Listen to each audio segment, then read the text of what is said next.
હું પરિંદા રાવલ, ટીલુવાડા પ્રાથમિક શાળા, તાલુકો હારીજ.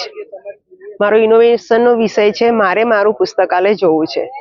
જ્યારે પિલુવાડા પ્રાથમિક શાળામાં સપ્ટેમ્બર 2024માં હાજર થઈ ત્યારે જોવા મળ્યું કે દર ગુરુવારના દિવસે બાળકને પુસ્તક વાંચવા માટે આપવામાં આવે છે, પણ બાળક વાંચે છે એ પણ જાણે એવું લાગે કે સાહેબ કે બેનની બીકથી બાળક વાંચતું હોય કે પુસ્તક લેતું હોય એવું લાગવા માંડ્યું. એનું કારણ એવું હતું કે જ્યારે બીજા દિવસે બાળકને પૂછવામાં કે બેટા તે કયું પુસ્તક વાંચ્યું છે, એ પુસ્તકનું નામ શું, લેખક શું, તો બાળકને ખબર નહોતી. એટલે મને થયું કે આ સમસ્યાના નિવારણ માટે કંઈક કરવું જોઈએ. તો એક નાનકડો ઇનોવેશન માટેનો મેં પ્રયાસ કર્યો છે. એની અંદર મેં એવું કર્યું કે દર ગુરુવારના દિવસે બાળકને જ્યારે પુસ્તક આપવામાં આવે છે એટલે બાળકને કીધું તારે આખું પુસ્તક નહીં વાંચવાનું, પણ એ પુસ્તકનું ફક્ત એક જ પેજ વાંચવાનું છે.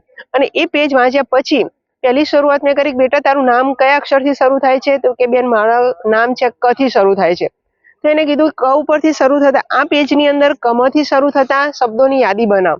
તો બાળકે ફક્ત એ પેજ વાંચવાનું છે. એ પેજ વાંચ્યા પછી બાળકે ક થી શરૂ થતા શબ્દોની યાદી બનાવી. ત્યાર પછી આ રીતે 2-3 મૂળાક્ષર આપે, ચલો 100 પરથી શરૂ થતા શબ્દોની યાદી બનાવો, 9 પરથી શરૂ થતા શબ્દોની યાદી બનાવો.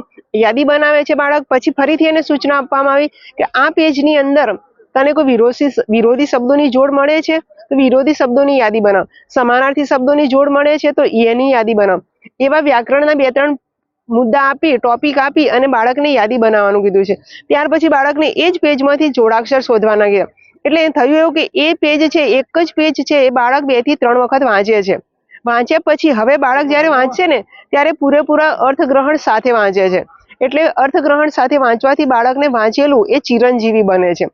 બીજા દિવસે જ્યારે પૂછવામાં આવ્યું બેટા તે શું વાંચ્યું છે, તો બાળકે એ પેજની અંદર જે વાંચેલું છે એ બાળકને યાદ રહ્યું છે અને એ પોતે પોતાની ભાષાની અંદર એની રજૂઆત કરી શકે છે.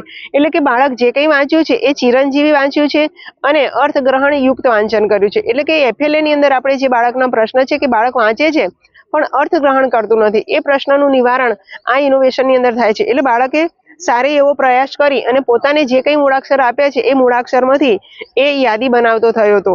યાદી બનાવે છે, સાથે સાથે જોડાક્ષર પણ ઓળખે છે, વિરોધી શબ્દોની જોડ ઓળખે છે, સમાનાર્થી શબ્દોની જોડ ઓળખે.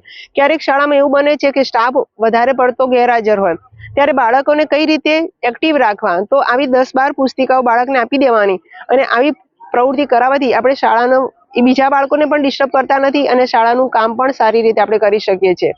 Thank you. જય હિન્દ.